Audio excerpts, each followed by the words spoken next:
Misrachi pregunta, hoy con Jorge Nicoló, consultor especialista en el tema del seguro social. Bienvenido, licenciado. Cuéntenos, vamos a empezar como ABC, ¿dónde estamos parados hoy? Ok, primero muchas gracias por la invitación. ¿Dónde estamos parados? Es muy claro, ya lo han analizado y tenemos el sistema exclusivamente de beneficio definido que se de reparto, lo llaman solidario, que está quebrado. O sea, no tiene reservas ya este año. Y tenemos el sistema mixto, que no tiene jubilados, solamente acumula y entonces tiene sus reservas.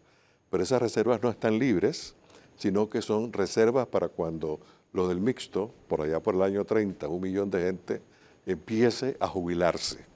Entonces tenemos un sistema quebrado y por otro lado tenemos un sistema que nadie se ha jubilado, se jubila a mediados de la década del 30, que sí tiene fondos.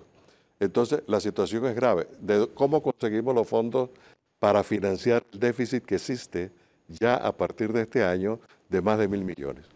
Ok, ¿por qué estamos donde estamos? A ver, estamos como estamos por las siguientes razones. La Ley 51 del 2005 cambió el sistema. Creó el sistema mixto y se quedó el sistema de beneficio definido. Esa ley sabíamos que es un sistema cerrado, pero la ley proveía alternativas para ir identificando y tomando acción, y le paso 2 ejemplos. La ley estipula que la reserva mínima que tenía que haber en el sistema de solidario debía ser 2.25 veces las jubilaciones que se pagaban en el año anterior. Es decir, si en el año anterior las jubilaciones fueron 1.000 millones, la reserva tenía que ser 2.250 millones. Nunca se cumplió. Si se hubiera cumplido desde entonces, que los gobiernos hubieran puesto 50 millones más, 100 millones más por año, cosas como esa, no tendríamos una situación tan grave. Todavía no es la solución, pero no tendríamos esta situación. El segundo aspecto es que la ley estipula, porque la tenemos, la ley, es que en la proyección de los próximos 10 años del estudio, si hay por lo menos 1 año de déficit, la Junta Técnica Actuarial tenía que recomendarle a la Junta Directiva de la Caja cuáles eran las alternativas que había que estudiar para resolver esos déficits, y la Junta Directiva tenía 90 días para hacerle las recomendaciones al Ejecutivo. Bueno, eso nunca ocurrió. La Junta Directiva jamás lo hizo, aunque estaba obligada a hacerlo. Pero sí quiero aclarar de que en la Junta Directiva hay miembros del Ejecutivo. Está el MEF y está el Ministerio de Salud. Así que no es que no estaban informados de la situación. Es una entidad autónoma, pero con participación del Ejecutivo. Sí, en la Junta Directiva sí es. Correcto. Entonces, ¿por qué estamos así?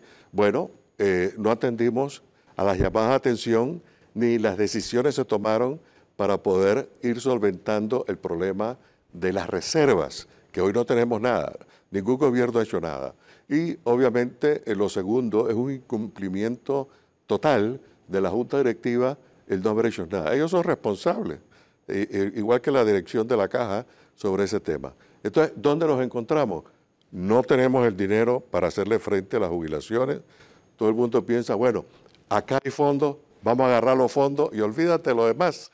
Bueno, eso ya fue estudiado y lo que estamos haciendo es pateando la lata para que los más jóvenes, nuestros hijos y nuestros nietos, entonces les caiga un problema infinitamente mayor y eso complica la economía nacional. Ok, a esos 2 factores habría que añadir también 2 realidades, y es que en 1960 las mujeres tenían un promedio de 6 hijos, ahora tienen un promedio de 2, de hecho menos de 2, y la expectativa de vida era 60 años y ahora es 78 años, significa que funciona como una pirámide, ¿no? Sí. O sea, los de abajo le pagan a los de arriba, pero si hay menos personas entrando para pagarle a los de arriba, hay más informalidad. Total. Y la gente vive más, necesita, o sea, metes, por ejemplo, $100 y vas sacando mucho más de 100 porque...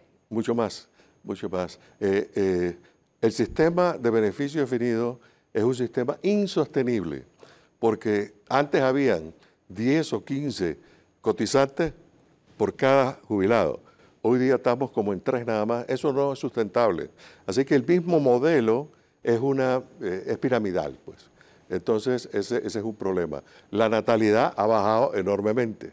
Antes tenían 5 hijos, ahora tienen 2 máximo, 1,5 y cosas como Lo que se esa. traduce en menos gente que aporta. Mucho menos gente que aporta, ¿no? Entonces, ese sistema ha causado lo siguiente. En Francia, para mantenerlo, el 40% del presupuesto de Francia es para pagar pensiones. Igual ocurre en los otros países europeos. Alemania ya está hablando de ajustes y para el 2030 el 50% de Alemania es para pagar pensiones si no se hace nada. Entonces ellos, los alemanes, ya están trabajando. De hecho, China acaba de aumentar su edad de jubilación. La aumentó y la va a tener que seguir aumentando porque el sistema de beneficio definido dura ciertos años después que usted ha hecho esos cambios paramétricos. Entonces, quiebra siempre por el sistema, que es un sistema piramidal, y entonces hay que hacer ajustes periódicos. Eso le ocurre a Europa, que tiene que estar haciendo ajustes periódicos. Pero le pongo un ejemplo de algunos cambios. Por ejemplo, en el caso de Holanda. Holanda, hace 3 años, se reunieron tripartitos, sindicatos, gobierno y empresarios. ¿Y qué pasa? Ellos tenían beneficio definido y decidieron pasar todo al sistema de cuenta de ahorro individual. Ahora, los que ya recibían sus jubilaciones con el sistema de beneficio definido o los que estaban muy cerca de su edad de jubilación se quedaron en el sistema viejo y eso el gobierno tiene que afrontarlo. Pero pasaron a todo el mundo, o sea, allá hay un sistema de beneficio definido que va a morir porque ya lo cerraron y el sistema existente en Holanda es únicamente de cuentas de ahorro individual. La ventaja de esto es que el sistema de cuentas de ahorro individual, si lo calibra uno bien, paga pensiones mayores que el sistema de beneficio definido. No lo digo yo solamente. Está en el informe del Fondo Monetario Internacional sobre Panamá del 2015, donde dice, si se hubieran aplicado los rendimientos correctos, Panamá hubiera generado definitivamente rendimientos por arriba y tasas de reemplazo por arriba de lo que da beneficio definido. Entonces, eso coincide también con el informe de la OIT y con todos los expertos que han hablado acá. Pero vámonos a un cambio, volvemos y seguimos hablando ahora de las propuestas. ¿Cómo vamos a solucionar este lío en el que estamos? Okay. Ya volvemos.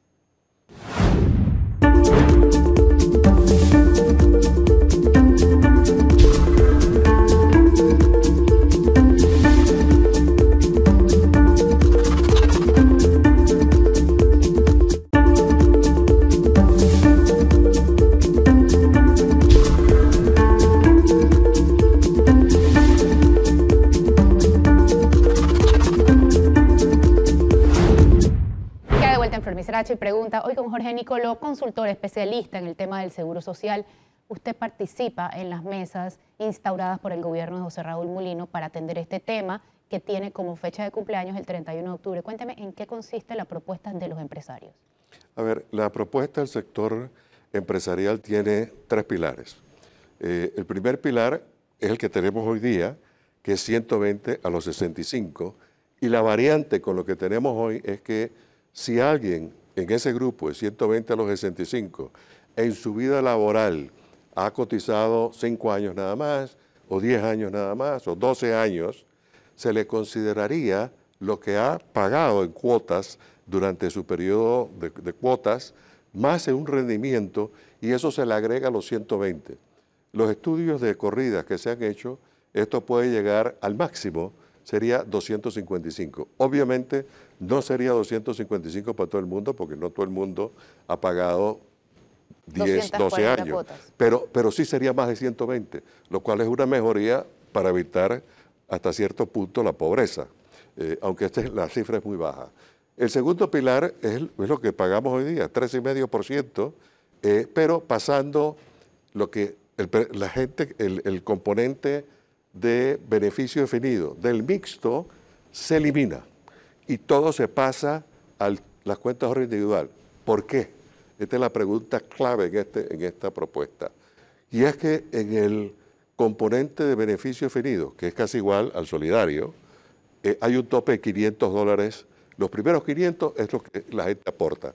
con un salario promedio de $800 en el país, lo que sucede es que el 72.5% de todas las cuotas entran a ese sistema.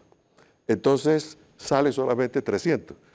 Por eso, para pensiones, solamente el 60% de 500, solamente salen 300. Por eso cuando uno ve los estudios actuariales, ahí se ve claramente que acumula 25 años sin pagar cuota, más o menos. Obviamente una cifra grande, más los rendimientos, otra cifra grande. Cuando se empiezan a jubilar en el mixto, lo que sucede es que los rendimientos llegan a ser mayores que el pago de las jubilaciones. Lo que hablamos hace un ratito. Entonces, por eso hay el desbalance en la tasa de reemplazo del mixto, que dicen, paga muy poco, el otro paga 60, pues está quebrado, este tiene fondo, pero no paga lo suficiente. Esa es la razón por la cual en la propuesta se elimina definitivamente el componente de beneficio definido y todo se pasa a la cuenta individual. Eso automáticamente aumenta tremendamente la tasa de reemplazo. Ya se hicieron las corridas cuando eso ocurre. ¿Aumentaría de 60 a cuánto?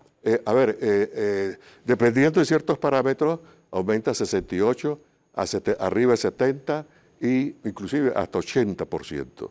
Entonces, las corridas están y están en la presentación de la propuesta que se ha hecho en la mesa.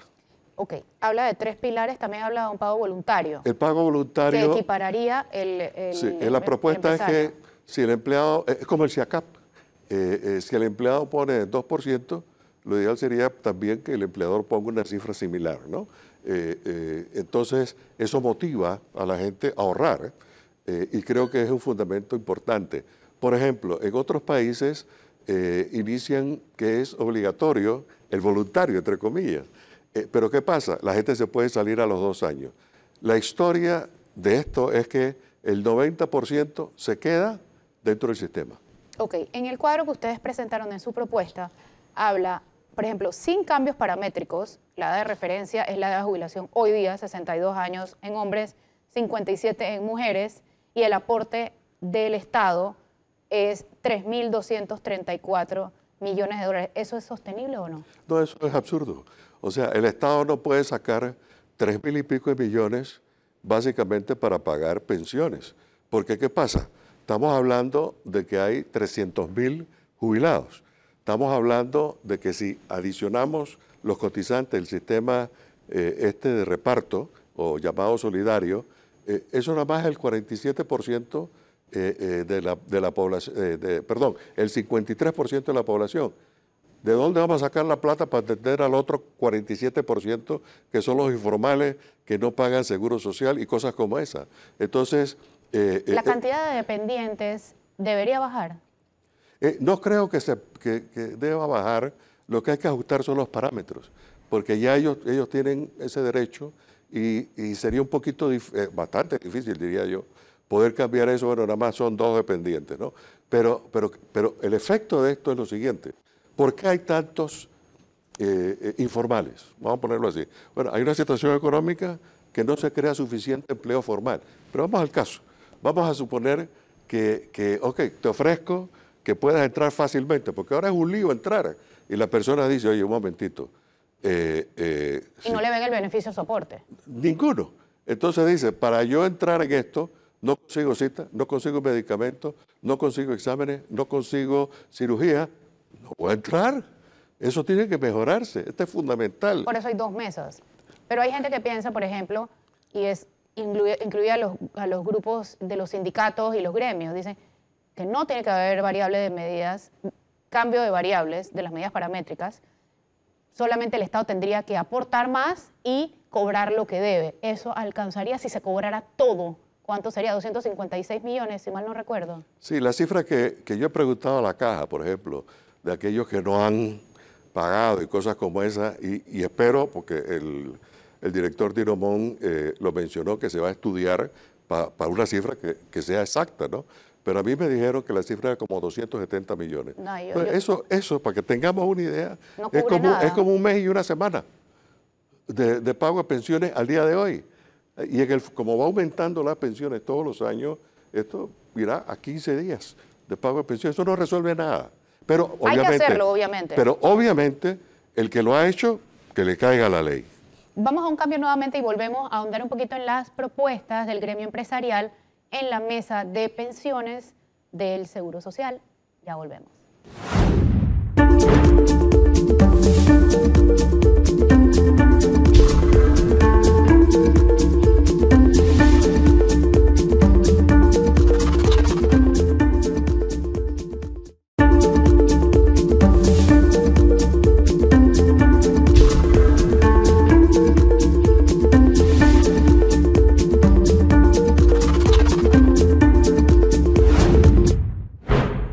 De vuelta en Flor Misrachi, pregunta hoy con Jorge Nicolo, consultor experto en el tema del seguro social.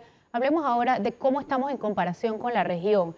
En este cuadro dice que en Guatemala, Paraguay, Dominicana es una equiparación entre hombres y mujeres. No es que uno se jubila a una edad y en el otro se jubila a la misma edad, que es 60 años. Los países de América Latina que se jubilan con 65 años o más son Argentina, Chile, Honduras. En esos tres países 60 las mujeres y 60 los hombres y 5 más las mujeres, o sea 65 años. Pero Brasil es 62 y 67, por ejemplo. Colombia sí veo que está igual que nosotros, 57 unos, 62 los hombres, las mujeres, perdón. Entonces, ¿cómo sería lo ideal, por ejemplo, variando, modificando la variable de edad de jubilación? A ver, sí, y aquí entran varios aspectos, ¿no?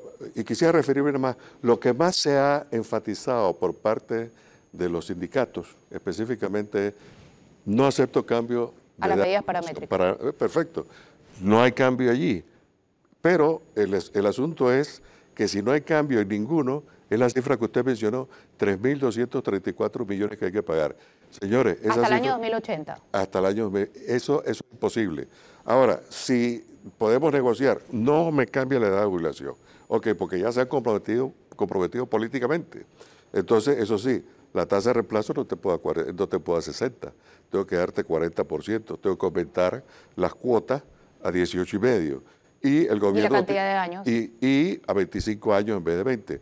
Y el gobierno tiene que pagar 900 millones, ¿no? Ese es lo mínimo que tiene que pagar. ¿Y eso sí es sostenible? A ver, esto quiebra nuevamente en el 2034. Y en el 2034 hay que hacer otro ajuste. Pero, obviamente, si aumentamos, por ejemplo, mantenemos la cuota, no me aumentes un real, porque eso afecta el bolsillo de todo el mundo. Entonces, la mantienes al 3,5, ¿no? Entonces, bueno, en este caso... vamos a aumentarle 3 años a los hombres y 3 años a las mujeres. O sea, te jubilas con 60 años las mujeres y 65 años los hombres. Pero vas a recibir el 50% de la tasa de reemplazo. El gobierno tiene que poner 1.100 millones, son 25 años cuota y quiebra en el 2035.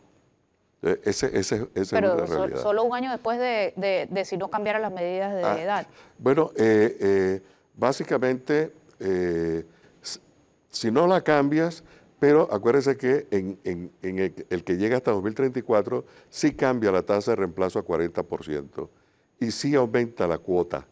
Por eso es que casi que no hay una diferencia una de la otra, ¿no? Pero le digo algo, ya se estudió, no solamente la Junta Técnica Actuarial, sino por el Fondo Monetario Internacional. El Fondo Monetario Internacional dice, si los unes para que esto tenga viabilidad, esa es la palabra, viabilidad para que se pueda cumplir, tienes que aumentar la edad de jubilación a 65 años, hombres y mujeres. Obviamente yo no estaría de acuerdo con eso tampoco, porque el salto a las mujeres sería 8 años, eso no puede ser. Pero ellos, eso fue hace 9 años que lo dijeron. ¿Cómo sería lo ideal? A ver, 60 y 65. Yo creo que... O equipararlo ambos a 60. A ver, si se aumenta que los hombres sean 65, o sea, 3 años más, que lo aumenta la mujer 3 años más, y después poco a poco, en 7, 8 años, las mujeres vayan aumentando una cantidad para ir después, en 10 años, equipararla. Pero esto se puede hacer poco a poco. Eso no hay que hacerlo de un solo tiro. Ok, ¿cómo nos comparamos con otros países de América Latina en rentabilidad de inversiones? Porque Panamá en teoría tiene la peor rentabilidad. Quiero decirle que Panamá es un desastre, no hay otra cosa. En el cuadro en el estudio internacional este que se hizo, Panamá, desde el día 1 de suspensión hasta el día de hoy, su rendimiento es 2.1%. Perú, casi 7%. Uruguay 7.3. 7.3. Chile 7.1. O sea, todos estos países...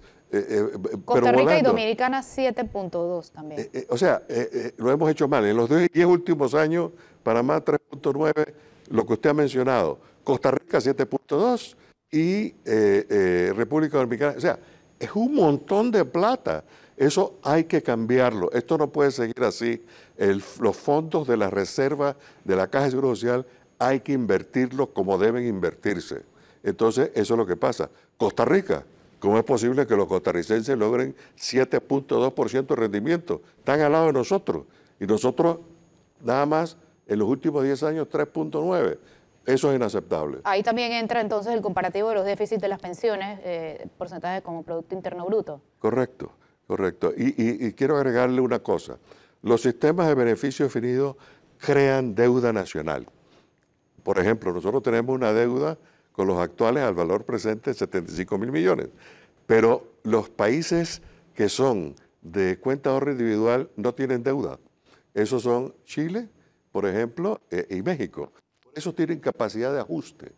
Lo que pagan en las pensiones son pensiones especiales, por ejemplo, al ejército y otras cosas que en esos países son grandes, ¿no?